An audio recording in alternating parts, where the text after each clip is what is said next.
A porta do apartamento fechou e no mesmo segundo Duarte levantou do sofá com algo preso entre os dedos. Isto é teu? Perguntou erguendo a pequena fita com a bandeira arco-íris que tinha escorregado debaixo da almofada. Miguel parou no meio da sala, o coração em disparada.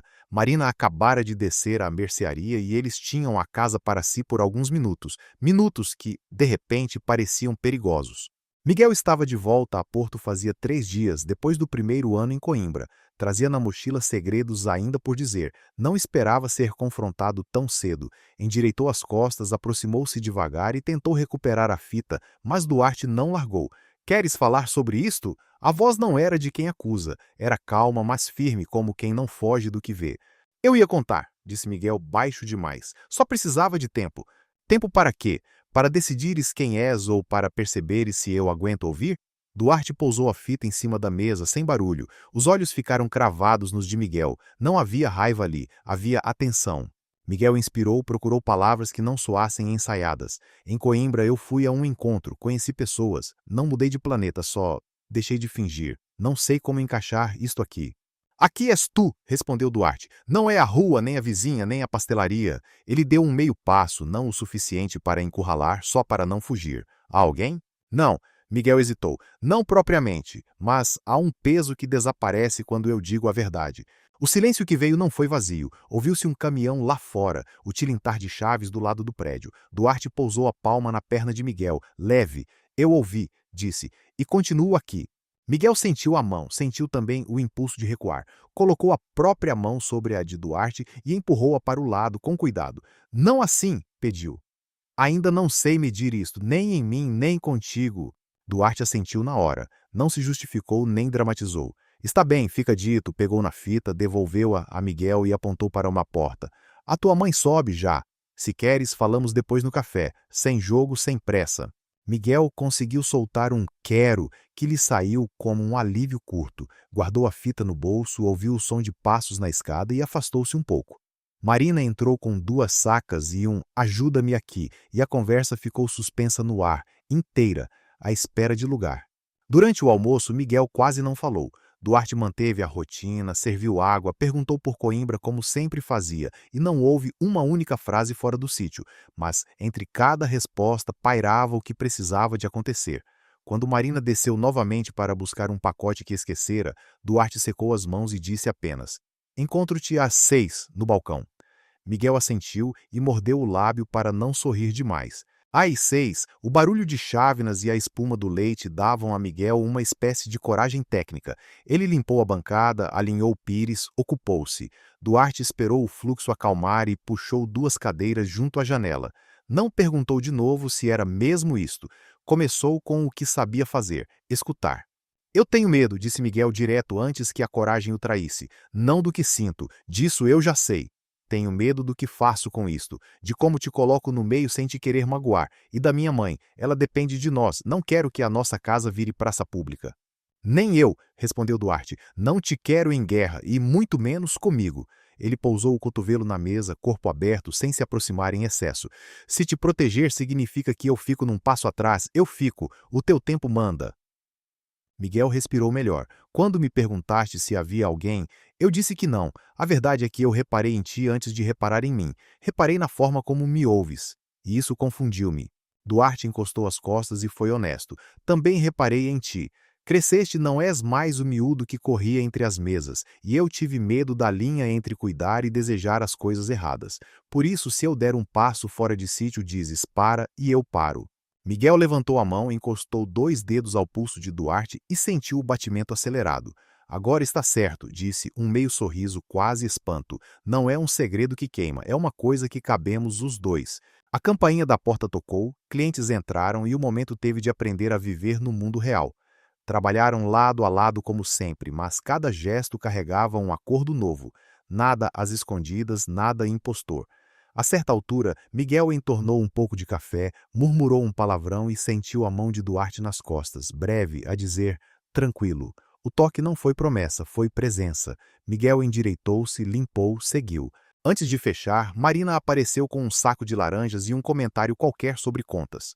Duarte falou de farinha e horários. Miguel calculou se devia dizer algo ali, naquele minuto comum. Decidiu que sim. Mãe, começou, Tenho de te contar uma coisa. Sobre mim a voz saiu firme, mas a frase ficou a meio. Marina olhou com cuidado. Hoje não, pediu Miguel, certo do que precisava. Quero dizer com as palavras certas. Amanhã.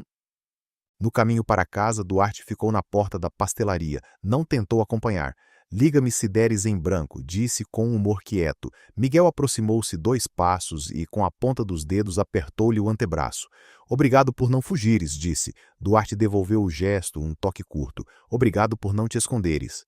Em casa, Miguel treinou a fala no quarto sem exageros. Não preparou discursos, preparou verdades. Lembrou-se da fita no bolso, pousou-a na mesa de cabeceira e sorriu do absurdo de uma coisa tão pequena ter servido de detonador. Não queria viver de explosões, queria respirar sem pedir licença. De manhã, acordou cedo, desceu ao café antes da abertura e encontrou Duarte a montar as bandejas. Hoje eu digo, avisou. Duarte ergueu o polegar, orgulhoso, sem espetáculo. Eu fico por aqui, caso precise sair para apanhar ar. O dia avançou e Miguel adiou a conversa até ao fim da tarde, não por covardia, mas para provar a si mesmo que não correria mais cada vez que a garganta apertasse. Quando finalmente chamou Marina à cozinha, as mãos tremiam, mas a voz não. Sou gay, disse claro. Quero que saibas por mim, estou bem, não tens culpa de nada. E sinto-me em casa quando falo com o Duarte. É só isto por enquanto, verdade e calma. Marina respirou fundo, levou um instante a arrumar as emoções e abriu os braços. Miguel entrou no abraço como quem chega a Porto Seguro depois de um mar longo. Não houve perguntas inquisitivas, apenas o tipo de silêncio que não julga. Vamos jantar, disse ela num tom prático que salvou os dois do drama fácil. E amanhã levas uma caixa de pastéis para Coimbra. Miguel saiu à noite para avisar Duarte. Encontrou-o a fechar as luzes. Correu bem, disse, e não precisou de mais. Duarte sorriu com alívio que se nota no corpo. Então começamos certo. Ele tocou no ombro de Miguel, uma pressão curta, segura. Miguel respondeu com a testa encostada ao ombro de Duarte por um segundo, um gesto que dizia, obrigado, fica, eu fico. A primeira parte da história não terminou com fogos de artifício, terminou com 2 pessoas a escolherem não mentir.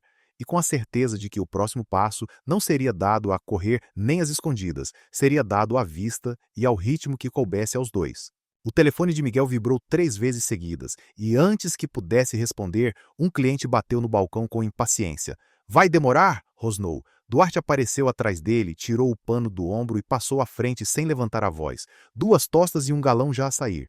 Miguel queimou a língua no primeiro gole de prova, travou um riso nervoso e alinhou os pratos. O homem reclamou outra vez. Miguel respirou fundo, serviu, pediu desculpa. O cliente virou os olhos, mas comeu. Quando saiu, Duarte pousou a mão nas costas de Miguel por um instante. Aguentaste bem! Miguel não disfarçou o tremor nas mãos. Quase estraguei tudo. Duarte abanou a cabeça. Quase não é estragar. No intervalo, Miguel respondeu às mensagens. Eram de colegas de Coimbra a organizar trabalhos. Ele digitou rápido, guardou o telemóvel e voltou ao moinho. O som regular da máquina ajudava-o a acalmar. Duarte notou a tensão e propôs uma tarefa concreta.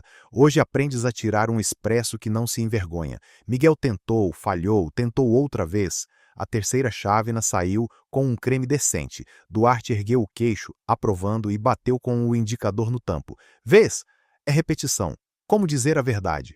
Marina entrou à meio da tarde com um saco de compras e um comentário sobre contas. Piscou o olho a Miguel, pegou num pastel e saiu sem insinuações. A leveza dela deu-lhes espaço. Duarte acenou com a cabeça como quem agradece por dentro. Miguel sentiu o corpo perder peso. Ela percebeu. Duarte não fingiu surpresa. As mães percebem primeiro. Choveu forte no fim do dia, a rua ficou escorregadia e entravam clientes a pingar. Miguel derrapou ao virar com uma bandeja. Duarte agarrou-o pelo antebraço e estabilizou-o. Ficaram próximos demais por um segundo, e Miguel recuou por reflexo. Duarte largou logo, respeitando. Estás bem? Miguel assentiu, corado de adrenalina, e desatou a rir do susto. Duarte riu também, o riso dos dois a cortar a tensão. À noite fecharam o turno exaustos. Duarte escreveu num papel, lembra-te de comer, e colou no frigorífico do staff. Miguel respondeu com outro, lembra-te de beber água. Criaram um jogo de bilhetes que começou a encher o quadro. Um dizia, respira. Outro, não é preciso salvar o mundo hoje. Marina leu todos e acrescentou um, não é preciso, mas se der, tragam pão. No dia seguinte, Miguel acordou antes do despertador e desceu cedo. Duarte já estava lá, a ligar o forno. Sem conversa comprida, dividiram tarefas. Miguel transportou sacos de farinha, resfolegou, quase desistiu. Duarte reposicionou o peso e apoiou-lhe a mão entre as omoplatas firme. Curvas como se fosses subir um monte. Não vai sozinho, Miguel conseguiu. A satisfação não foi teatral, foi útil. Acabaram por dar um toque de punho desajeitado e certo. Pelos meios-dias, quando o barulho atingia o pico, praticaram sinais curtos. Um olhar de Duarte significava: calma, eu apanho a mesa 4. Um levantar de queixo de Miguel dizia: falta o açúcar na 2. A coreografia surgia e cada gesto guardava cuidado. Num desses picos, Miguel bloqueou. O barulho, a pressa, tudo em cima. Duarte apitou baixo 2 vezes, um som quase privado. Vem cá um segundo. Encostou Miguel à parede da copa, sem o encurralar. Olha para mim. Inspirou com ele 3 tempos, soltou, repetiu. Miguel recuperou. Obrigado, disse ainda ofegante. Duarte tocou-lhe no braço e soltou logo. Treinamos isto como os cafés, repete e fica mais fácil. Houve também atrito. Um fim de tarde, Miguel evitou falar com uma vizinha que adorava perguntas. Duarte achou que ele se estava a esconder. Se for para nos escondermos outra vez, eu não entro. Miguel reagiu na defensiva. Ninguém está posto a esconder nada. Eu só não quero discutir a minha vida no meio da rua. O tom subiu sem necessidade. Calaram-se. O silêncio, dessa vez, pesou mal. Miguel foi à arrecadação buscar guardanapos e ficou lá mais tempo do que a pilha exigia. Duarte esperou. Não foi atrás. Quando Miguel voltou, trouxe as palavras em ordem. Desculpa o tom, eu assustei-me, Duarte aceitou sem orgulho. E eu fiz de juiz sem me pedires. Desculpa também, aproximaram as testas por um segundo, como quem confirma um pacto. O ar mudou. Numa tarde mais calma, Duarte falou de antes. Houve tempo em que a pastelaria era a minha desculpa para não ter de responder a ninguém. Trabalho sempre foi o meu esconderijo. Miguel ouviu com atenção, sem romantizar. Também usei a universidade como fuga. Lá é fácil ser corajoso, cá é onde custa. Duarte assentiu. Por isso é que vale. Miguel apertou-lhe o pulso. Vale porque não és cenário, és pessoa. Marina começou a incluí-los no plural. Vocês jantam aqui? Miguel percebeu o cuidado. Dar-lhes rotina sem invadir. Nesses jantares, pequenas coisas contavam. Duarte lavou a louça e cantou uma linha desafinada. Miguel riu e atirou-lhe um pano. Marina bateu com a colher na mesa e ordenou paz, a brincar. O riso partilhado cimentou qualquer coisa sem nome. Vieram mensagens de Coimbra a puxar Miguel de volta. Trabalhos de grupo, prazos, amigos a marcar cervejas. Duarte não fez cara. Vais e voltas, disse simples. Eu fico. Miguel ouviu. Eu fico, como quem recebe uma âncora. Mesmo assim, confessou um medo antes de dormir. Tenho receio de que, quando eu for, isto esvazie. Duarte respondeu sem literatura. Se esvaziar, falamos. Se não, enchemos com telefonemas. Mas não congelamos por medo do futuro. No fim dessa semana, um casal atirou uma piada ranhosa quando os viu a trocar um toque de mão atrás do balcão. Miguel enrijeceu. Duarte pousou o pano e respondeu com urbanidade que não tinha graça e que o café não servia insultos. Não houve escândalo, apenas um limite. Miguel tremeu primeiro, depois sentiu raiva, depois gratidão. À noite, enviou a Duarte um áudio com a voz a falhar. Obrigado por não me deixares sozinho no meio da frase. Duarte respondeu com outro, curto. Obrigado por teres ficado ao meu lado enquanto eu falava. Houve dias bons. O expresso perfeito saiu 2 vezes seguidas e Miguel levantou os braços vitorioso. Duarte bateu-lhe nas costas como quem reconhece mérito. Houve pequenos desastres. Um tabuleiro caiu, estilhaços, susto. Miguel gelou. Duarte segurou-lhe o rosto com as 2 mãos, sem esmagar. Olha para mim. Está tudo bem. Não há sangue. Miguel riu-se do drama que inventara e começou a varrer. Os dois varreram juntos. Miguel ganhou coragem para dizer a 2 amigos próximos de Porto o que já dissera à mãe. Contou pessoalmente, sem linguagem técnica, e ouviu finalmente, que quebrou a ansiedade. Depois desceu ao café e encostou o ombro ao de Duarte por meio segundo. Correu bem. Duarte apertou-lhe discretamente os dedos por baixo do balcão. Sabia. No domingo saíram a pé pela Marginal. Não falaram de planos enormes. Falaram do preço do leite de quem deixou gorjeta, do colega que precisava de folga. Miguel explicou um trabalho de faculdade. Duarte fez perguntas cuidadas, sem dar conselhos fáceis. A certa altura, cruzaram-se com a vizinha curiosa. Miguel não mudou de passeio. Boa tarde. O coração bateu mais rápido, mas o passo manteve-se. Duarte sorriu de lado, orgulhoso sem anúncio. Mais à frente, Miguel parou. Hoje eu escolhi não fugir. Duarte encostou-lhe a testa e murmurou. Vi. Ao regressarem, Marina esperava-os com um recado prático. Amanhã tenho de sair cedo. Deixam a chave no tapete se chegarem depois de mim. O mundo seguia, e era esse o teste, se a verdade cabia no cotidiano. Nessa noite, Miguel adormeceu no sofá da copa, exausto. Duarte cobriu-o com uma manta, encostou as costas da mão ao cabelo e afastou antes que o gesto virasse outra coisa. De manhã, Miguel encontrou um copo de água e um bilhete. Dormes como quem confia, respondeu. Confio porque ficas. No fim da segunda semana, definiram regras sem drama, nada em segredo, nada com pressa e uma palavra para travar quando a ansiedade subisse. Dizes para e eu recuo, disse Duarte, e tu dizes aqui quando precisares de mim perto, contrapôs Miguel. Treinaram as duas palavras no rir para que saíssem no choro. A química crescia em pequenos atos que qualquer um podia ver sem entender. O jeito como um puxava a cadeira para o outro quando trocavam de posto. O toque no cotovelo para evitar um choque na porta. A partilha da última nata com um vai tu. Não, tu, que acabou metade-metade. O telemóvel com um alarme partilhado a avisar água. Os boa noite enviados com fotografias parvas de grãos de café que pareciam corações tortos. E porém, por baixo, um rumor de cidade começou a organizar-se, um comentário aqui, outro acolá. O patrão da loja em frente lançou uma farpa ambígua sobre confundir trabalho e vida. Miguel sentiu o golpe. Duarte dessa vez não respondeu. Não dou palco, disse. Miguel franziu o sobrolho. E eu fico com a frase a martelar. Duarte pousou-lhe a mão no peito. Breve. Vamos escolher quando lutar. Hoje escolhemos ficar bem. Miguel assentiu, sem total convicção, mas aceitou o treino. Nem tudo precisava de duelo. Quando Miguel recebeu a confirmação de que teria de voltar a Coimbra por 2 semanas para provas, a garganta fechou de novo. Contou a Duarte em voz baixa. Tenho medo de que a distância me faça inventar problemas. Duarte apertou-lhe a nuca, carinho curto. Então prometemos uma coisa simples. Se inventares, dizes-me. E eu digo-te quando inventar também. Miguel riu, aliviado pela honestidade nua. Combinado. Naquela noite, antes de fechar, Miguel encostou-se à ombreira da porta e chamou por ele. Posso? Duarte aproximou-se e Miguel pousou a testa na dele. Não é um adeus, é um até já com data Duarte, respondeu com o polegar a desenhar um sim na pele do pulso de Miguel. Então até já, e amanhã café às 8 como se nada fosse, porque é assim que as coisas verdadeiras crescem. O primeiro dia em Coimbra parecia normal até Miguel reparar que evitava abrir o telemóvel. As mensagens de Duarte estavam ali, curtas, práticas, sempre a lembrar-lhe de comer, beber água ou descansar. Mas ele demorava a responder, não porque não quisesse, mas porque o medo crescia, medo de que longe tudo desmoronasse. Quando finalmente escreveu "Estou vivo", recebeu em segundos. Ainda bem, eu também sorriu, mas a ansiedade não saiu. Numa noite, depois de horas na biblioteca, um colega comentou, então voltaste diferente. Quem é? Miguel riu para disfarçar, mas ficou com a frase a ecoar. Ele ainda não sabia como falar de Duarte fora da bolha do Porto. Fingiu normalidade, mas a inquietação seguiu-o até ao quarto. Pegou no telemóvel, quase ligou, desistiu. Gravou um áudio e apagou. No terceiro ensaio, deixou sair.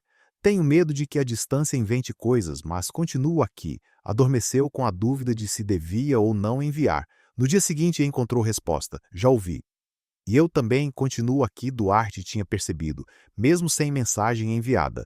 As provas trouxeram pressão. Miguel falhou um exercício e a raiva caiu-lhe em cheio. No intervalo, saiu para a rua e ligou finalmente. Duarte atendeu no meio do barulho da pastelaria. Diz, Miguel não controlou. Não estou a conseguir, estou a estragar tudo. Duarte ouviu em silêncio, deixou-o despejar e só depois respondeu. Não estragaste, erraste, amanhã tentas outra vez. E eu fico cá, não fujo. A calma dele funcionou melhor que qualquer explicação técnica. Miguel encostou a cabeça ao muro e respirou. Preciso que acredites em mim mesmo quando eu não acredito. Duarte respondeu sem hesitar. É o que estou a fazer agora. Quando voltou ao porto, 2 semanas depois, Marina foi buscá-lo à estação. Conversa banal, sacos, trânsito, mas assim que entrou em casa, viu um bilhete em cima da mesa. Hoje, pastelaria às 10. Quero ouvir-te. Assinado D. O coração disparou. Às 10 em ponto, entrou. Duarte estava a limpar o balcão. Não disse olá, apenas abriu os braços. Miguel avançou, deixou-se abraçar e sentiu um nó desfazer-se. Ficaram longos segundos sem falar até Miguel soltar. Tive medo de te perder sem nunca te ter de verdade. Duarte apertou mais. E eu tive medo de que escolhesses o silêncio. Miguel afastou-se só o suficiente para o olhar nos olhos. Escolhi voltar. Os dias seguintes, contudo, não foram fáceis. As línguas da vizinhança começaram a trabalhar, comentários velados, piadinhas sobre ajudante novo que passa tempo demais no café. Miguel ouviu um vizinho insinuar que certas amizades confundem. A raiva subiu, confrontou Duarte. Não vais responder? Vais deixar que falem assim? Duarte abanou a cabeça. Não alimento quem não interessa, Miguel explodiu. Mas interessa a mim, porque sou eu que passo por eles na rua. A discussão foi dura. Miguel saiu batendo a porta, andou pela marginal sozinho, o peito a arder. Horas depois, encontrou Duarte sentado nos degraus da pastelaria, ainda à espera. Não tentou desculpar-se, disse apenas: se for preciso, respondo, mas não quero gastar energia em quem nunca nos vai ouvir. O que queres que eu faça? Miguel sentou-se ao lado em silêncio. Finalmente murmurou: quero que estejas do meu lado, mesmo quando não sei como lutar. Duarte encostou o ombro no dele, um gesto simples. Estou. O silêncio seguinte já não pesava da mesma forma, era partilhado. No domingo foram jantar com dois amigos de Miguel. Ele falou sem rodeios. Estou com Duarte. Esperou reações, preparou-se para o desconforto. Recebeu, em troca, apenas um sorriso cúmplice e um já se via. A leveza dos outros fez Miguel sentir-se ridículo pela angústia. Mais tarde, caminhando para casa, agarrou o pulso de Duarte firme. Desculpa ter duvidado, a culpa não era tua, era do meu medo. Duarte apertou-lhe nos dedos. Medo também é parte. O que importa é não deixar que mande em nós. A crise deixou marcas. Miguel percebeu que o caminho não seria linear. Haveria boatos, olhares, comentários, mas também havia o que nenhum rumor podia roubar: a mão de Duarte no momento certo, a voz dele a dizer fica, quando tudo parecia empurrar para fugir. Essa consciência, misturada com fragilidade, fez nascer uma nova promessa silenciosa. Não seriam perfeitos, mas seriam verdadeiros. E para Miguel, isso já era mais do que alguma vez tivera. A porta da pastelaria bateu mais forte do que devia naquela tarde chuvosa. Miguel entrou encharcado, sem guarda-chuva, os olhos vermelhos. Duarte percebeu logo. Não era só a chuva. O que aconteceu? Perguntou, mas Miguel passou direto, encostou-se ao balcão e respirou como quem segurava lágrimas. Um colega de Coimbra viu-me contigo no sábado e começou a espalhar. Já recebi 3 mensagens com piadas. Eu não aguento outra vez ser o alvo. Duarte largou o pano, aproximou-se devagar. Olha para mim. Miguel abanou a cabeça, as mãos a tremer. Não quero que a minha vida vire espetáculo. Duarte segurou-lhe os ombros, firme. Não és espetáculo, és pessoa, e se eles falam, a vergonha não é tua. Miguel explodiu. Tu falas como se fosse simples, mas és tu que tens o café, és tu que tens a tua rotina. Eu é que vou ter de voltar e enfrentar cada piada. A voz quebrou. Duarte não rebateu, apenas puxou-o para um abraço que Miguel resistiu um segundo antes de ceder. Ficaram assim, o som da chuva a cobrir a respiração pesada. Horas depois, já mais calmo, Miguel afastou-se e confessou num fio de voz: pensei em desaparecer, desligar tudo, sumir. Duarte ergueu-lhe o queixo. Se desapareceres, perdes a chance de viver do teu jeito. Não te peço que sejas herói. Peço que fiques presente. Miguel fechou os olhos e encostou a testa no peito dele. Tenho medo. Duarte respondeu com uma mão a segurar-lhe a nuca. Eu também, mas medo partilhado pesa menos. No dia seguinte, Miguel decidiu contar a verdade a 2 colegas próximos, antes que os boatos chegassem. A voz tremia, mas não fugiu. Quando ouviu apenas um ok. E então, percebeu que o mundo não desabava sempre. Mandou logo uma mensagem a Duarte. Contei. Sobre nós, a resposta veio rápida. Orgulho. À noite encontraram-se junto ao Douro. O vento cortava, mas Miguel estava decidido. Não quero esconder mais, não quero viver a pedir desculpa pelo que sinto. Duarte ouviu em silêncio o olhar intenso. Estás pronto para isso? Miguel deu meio passo em frente e encostou a mão ao braço dele. Estou pronto para dizer o que sou, e quero que tu estejas lá quando eu disser. Duarte respirou fundo, os olhos marejados. Estou. O momento era maior do que o frio, maior do que a cidade. Miguel aproximou-se e pela primeira vez encostou os lábios aos dele. Não foi longo nem teatral, apenas verdadeiro, selando um compromisso.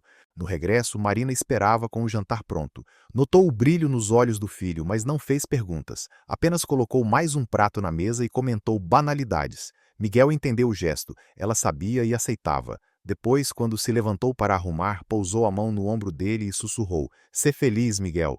Ele quase chorou outra vez. Naquela noite, sozinho no quarto, Miguel escreveu no caderno: "Hoje não escolhi o medo, hoje escolhi a verdade." Guardou a página dobrada dentro da mochila, certo de que o dia seguinte traria novos desafios, mas a decisão estava tomada. O silêncio já não era opção. O comboio para Coimbra partia ao final da manhã e Miguel arrumava a mochila sem pressa, mas com um nó no estômago. Duarte apareceu à porta do quarto com um saco de papel. Pastéis quentes para a viagem. Miguel sorriu cansado. "Não devias." Duarte encolheu os ombros. "Não sei se devias é tu, mas mesmo assim vais." O humor leve quebrou a tensão e Miguel aproximou-se, segurando-lhe o braço. "Tenho medo de que, longe, eu me encolha outra vez." Duarte passou-lhe a mão pelo ombro, apertando de leve. "Se te encolheres, eu puxo-te de volta. Não tens de ser gigante todos os dias." Na estação, Marina insistiu em levar os dois. Conversou de receitas e compras como se fosse mais um sábado. Antes de Miguel entrar, abraçou o filho e disse em voz baixa: "Não deixes que falem por ti. Usa a tua voz." Ele assentiu, com lágrimas nos olhos. Quando virou-se para Duarte, não houve palavras. Apenas um abraço firme, demorado em frente a toda a gente. Não foi secreto, não foi escondido. Foi um gesto simples que dizia tudo. No comboio, Miguel abriu o saco de papel. Entre os pastéis havia um bilhete: "Fico aqui, mas contigo." Guardou-o na carteira junto da fita arco-íris. Sorriu sozinho pela primeira vez em semanas, sem medo de ser visto. Enviou uma foto do bilhete a Duarte com a legenda: "Até já."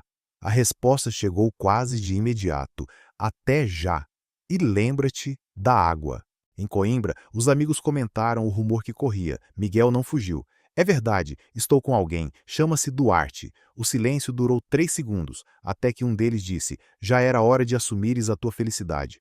O riso que se seguiu foi leve, não de gozo, mas de alívio. Miguel percebeu que viver a verdade não significava viver uma guerra permanente. Haveria quem aceitasse, quem não entendesse, mas ele não precisava de inventar versões diferentes de si.